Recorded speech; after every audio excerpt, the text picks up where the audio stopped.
Welcome to the Minimalist Educator Podcast, where the focus is on a less is more approach to education. Join your hosts, Christine Arnold and Tammy Musiałowski, authors of The Minimalist Teacher and Your School Leadership Edit, a minimalist approach to rethinking your school ecosystem, each week as they explore practical ways to simplify your work, sharpen your focus, and amplify what matters most so you can teach and lead with greater clarity, purpose, and joy.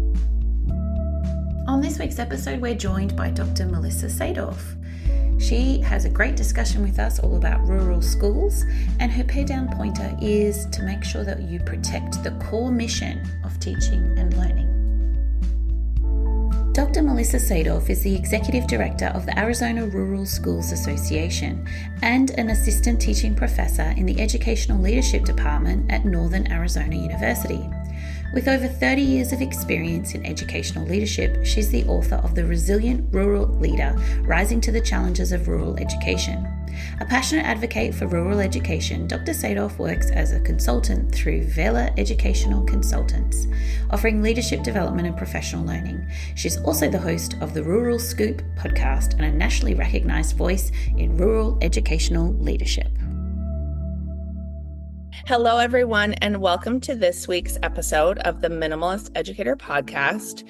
This week, Christine and I are talking with a special guest, Dr. Melissa Sadorf, who is someone who has spent a long time in her career working in rural education and supporting educators and students there. So we're really interested to talk to her this week and get her insights into that work. Welcome to the show, Melissa. Thank you so much. It's fantastic to be here with you both. We are, like I said, we're excited to have you here. We haven't had someone talk about the ins and outs of rural education. Mm-hmm. And so we are interested to learn a lot about this. How did you, I don't want to say end up on that path in your career, but what led you there? That's fine.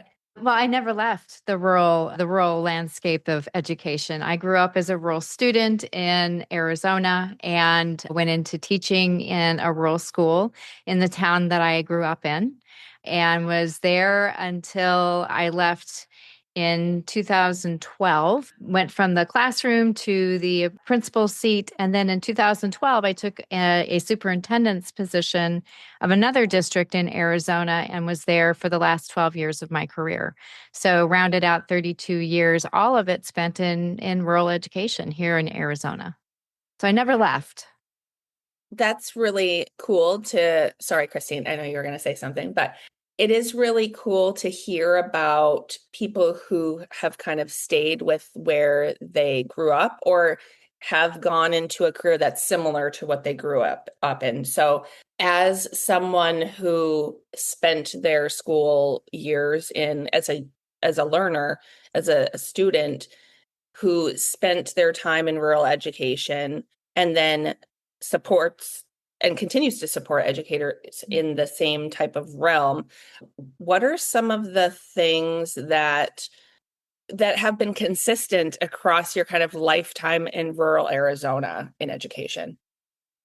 So I'm gonna frame this in terms of minimalism. I think that I would be remiss if I didn't. Yes, thank you.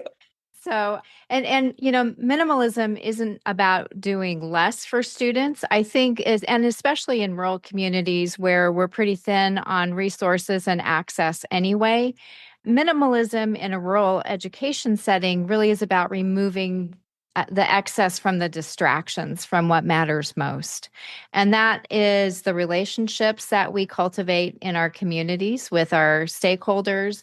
It's about the learning that happens in and out of the classrooms on a regular daily basis. And it's about the community that really is who we service in that rural area as the heartbeat of the community. You often hear people talk about what the rural school is the hub. And that's very true. So when we are in a rural area, and obviously I'm speaking in broad terms because rural looks different from place to place. It's not a monolith. So you have to consider context. But in rural schools, we already operate lean. I mean, we have small staff and we have the multi-role responsibilities. So I think minimalism really reframes this circumstance that we typically find ourselves in as an asset because it really sharpens our focus rather than being a deficit. I find this topic really fascinating to jump into because, coming from Australia, and Tammy's originally from Canada as well, we are from these countries that have huge rural areas. And I personally have never worked or lived in one of those areas, but I'm familiar with some of the things that come along with that lifestyle for the community. So what do you think are some of the assumptions or maybe even misconceptions that come along with working in one of these schools in a rural area? Mm. Well, I think I'll start with the asset-based versus a deficit-based approach to what we do in rural areas. And that is something, unfortunately, that is not easy to overcome. We do a lot of advocacy work with the National Rural Education Association, trying to frame rural education as very, very resource heavy in terms of what we bring in place. Where we are has a lot to do with what we're able to tap into and then involve our students in terms of their learning, engaging curriculum to community and to the local geography and to the culture of the place that you are in. And so that's something I think that is often missed is that, we really do bring a lot to the table in a rural area that really has the capacity to just be a more enriching experience for the students that are in our care. That connection to place-based education is really something that we see a lot here in the Big Island, especially because it is very rural out here. And I think people don't necessarily think of island, like particularly Hawaii, as rural, but the Big Island has a lot of rural area. And so knowing that and especially being in the middle of the Pacific, right? We have a different challenge as well. But in terms of that's such a great asset to use for curriculum connections and teaching.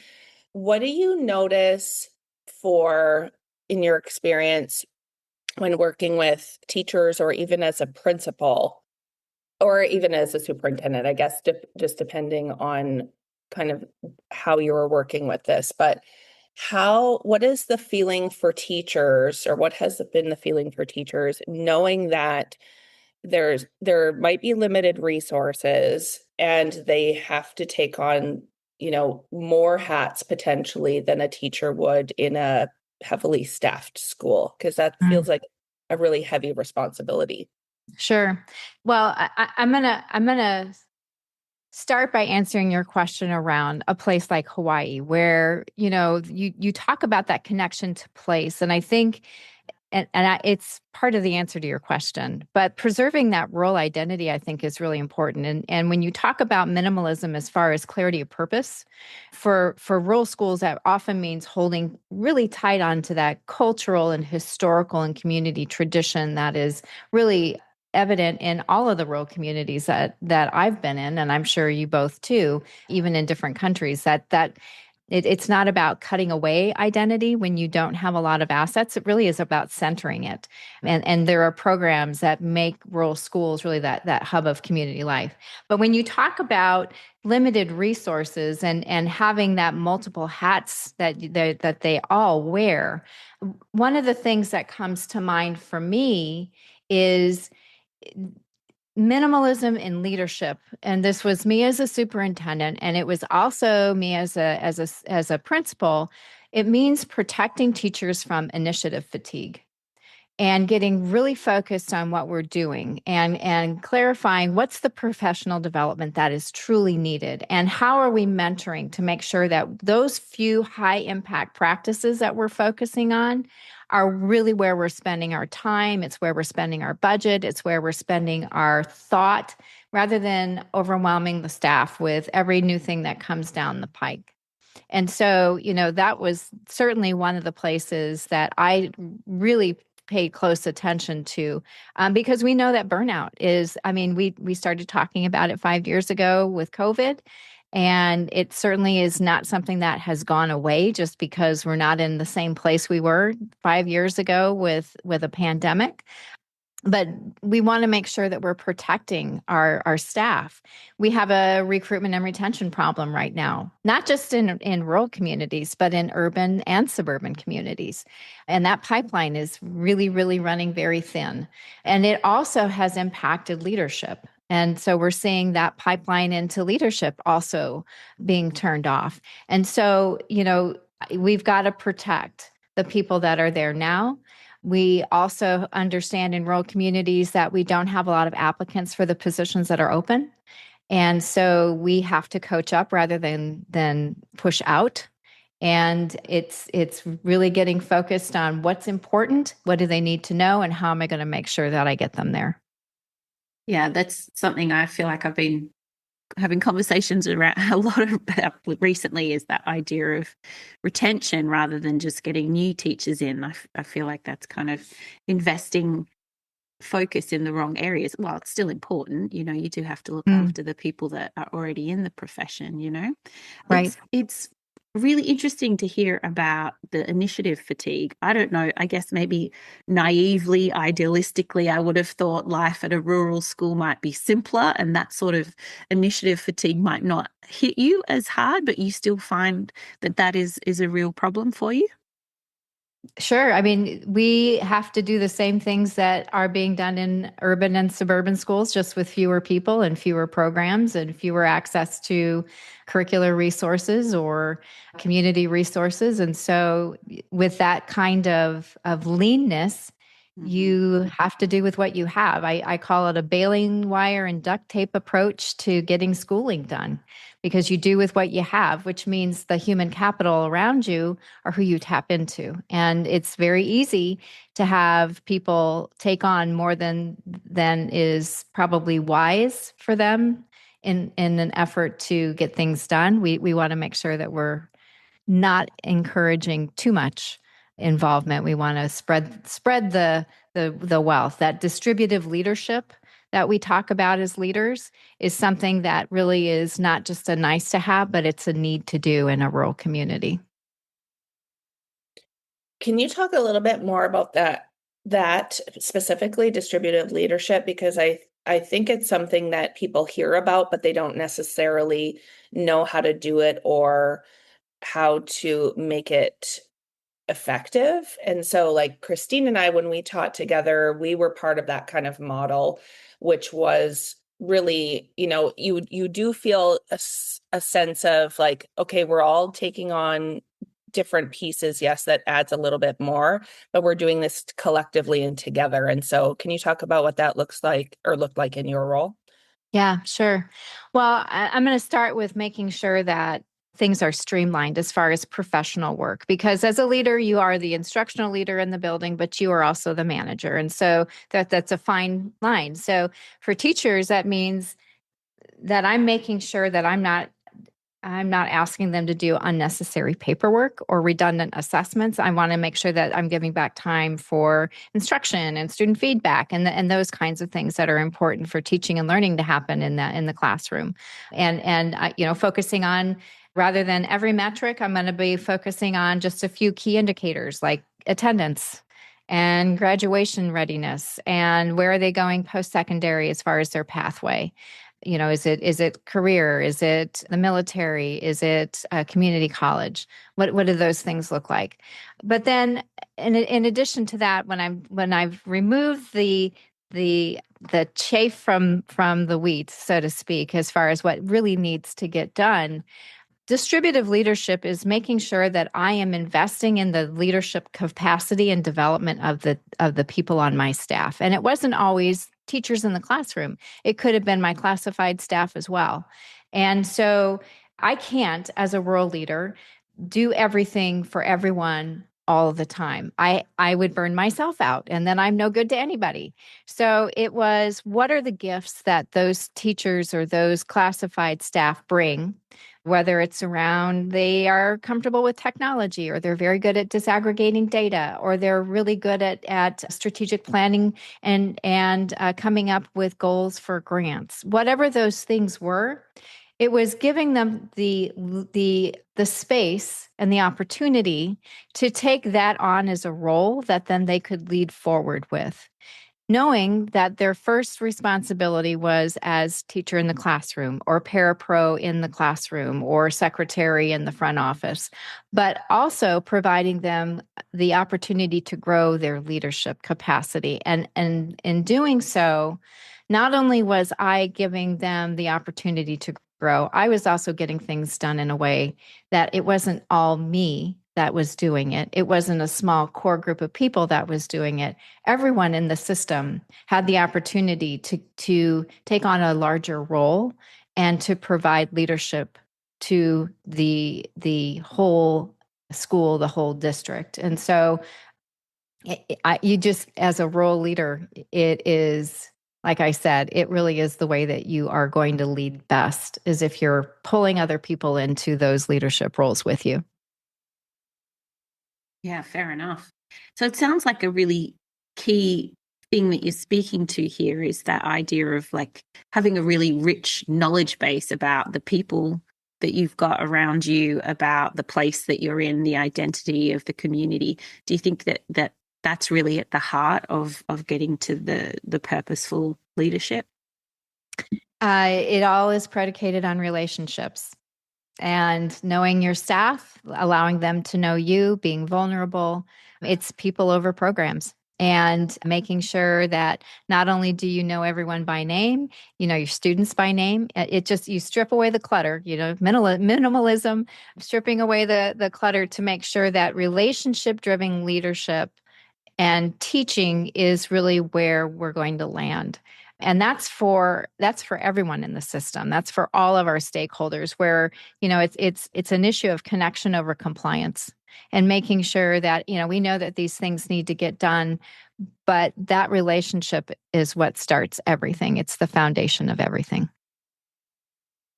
You just mentioned connection over compliance, which is something I think is a challenge for a lot of leaders, because you do have to just do certain things that can feel like clutter, right? So how did you manage that when you knew that we just have to do this for compliance purpose, but then relay that to the people that you were working with as like, I know this isn't our favorite thing to do, but we got to do it. So how did you navigate that? Yeah. I think that when people understand the why behind something, the why behind the ask, they're more likely to, okay, I get it. We've got to do this report and it has to be done by the end of this month. And so knowing that it's something that whether I do it or you do it or somebody else does it, it still has to get done. And the consequences for it not happening. So being transparent and being communicative about the why behind the task itself. If you had a magic wand and you could magic up one thing that would make a huge difference for rural schools and rural educators, what would that one magical thing be? Oh, that's a really good question, Christine. Like something that would really make a difference to people and make life a bit better. Mm-hmm. I honestly think that I wish that people would understand that rural education is not about scarcity; it's about clarity. I wish that people would understand that if we strip away what does not serve students and we look at what we have around us that helps to provide really a foundation for connection with place, with people, with community and culture. That's the heart of rural education. And that intentional simplicity is where education is deeply personal and rooted in community. I wish that people would understand how beautiful that is and what an opportunity it is both to teach and lead in that kind of environment and to learn as a student. You just said two words that really caught me: intentional simplicity. And if that if we could capture that, if we could like just wave the wand everywhere and have everyone participate in that intentionality, particularly like let's learn something from rural schools and bring that into those large urban centers, right? Because Yeah. things are so complicated and bureaucratic in large areas that it's so easy to lose sight of what the purpose is. And Christine and I talk a lot about purpose, like what is the point of doing this? And if it's not going to serve students, why are we doing Are we this? doing it? Mm-hmm. Yeah. And so I think there's a lot of strong lessons to be learned from the work that you've done and that other leaders are doing in rural education. What has been what do you think would be your favorite part of working in rural communities? Oh, it's definitely about the community itself and the engagement that you're able to really lean into. It's about families that know each other and know who you are and you know them. It's the capacity that you have to move quickly. There's not a lot of red tape in rural education because you have pretty flat organizational charts. And so there's not a lot of layers between decision and implementation. And so things can turn pretty quickly. And it's knowing that you are ensuring the preservation of an identity of a place and being a part of contributing to that in a very real, very important way. So if we had some listeners that were big city teachers who'd spent their whole career in, urban environments, and they're now really motivated and they love the idea of moving into a rural community and joining the schools there, what sort of advice would you have for them as they move into that sort of part of their career? So I think that what's important is that people who are considering moving into a rural area take the time to understand rurality. And so it's not the same from place to place. Like I said, rural Arizona is not the same thing as rural Maine or rural Hawaii or, rural Montana. There's context to take into consideration. And so getting a chance to really know the place that you're considering going to, who are the people that are there? What are the traditions that really are important to them? What's the geography like? What are the resources that are available to you?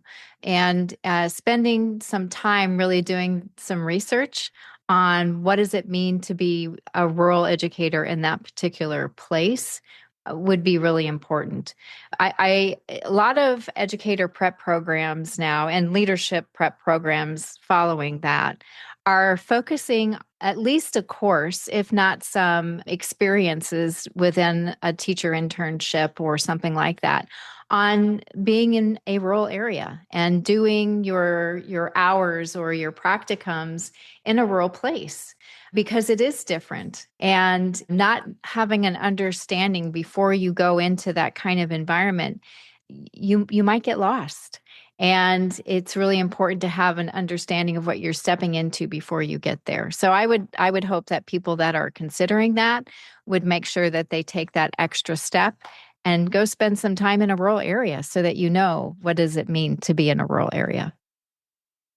Absolutely. Always understand the place that you're heading because you can have some major culture shock in a positive or negative way, for sure. You just have to frame it for yourself. That's right. Melissa, we have enjoyed talking to you. And as with many of our guests, we could just keep talking and talking, but we always like to keep our episodes around 30 minutes. It's a nice commute chat that people can listen to. At the end of our shows, we ask our guests for a pair down pointer. And I feel like you've given a lot of those throughout the show. Is there something that you would, if you were giving one piece of advice, this would be your pair down pointer that you've already mentioned it, or maybe it's something else? I guess I would say minimalism in rural education is about setting boundaries and choosing not to say yes to everything external, all of the demands that are on your plate or time, and instead protecting the core mission of teaching and learning, whether it's in a rural area or anywhere else. stay true to what matters most. Thank you so much, Melissa. That's a perfect way to end the show. Thank you again for being with us this week. Thanks for having me. It was a pleasure.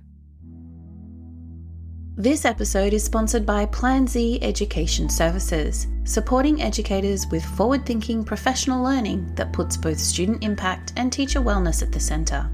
Driven by a vision to teach less, impact more, they help educators find purpose, prioritise what matters, and simplify their practice.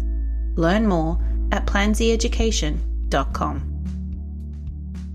Thank you for listening to the Minimalist Educator Podcast. Join Christine and Tammy and guests again next time for more conversations about how to simplify and clarify the responsibilities and tasks in your role. If today's episode helped you rethink, reimagine, reduce, or realign something in your practice, share it in a comment or with a colleague. For resources and updates, visit planzeducation.com and subscribe to receive weekly emails. Until next time, keep it simple and stay intentional.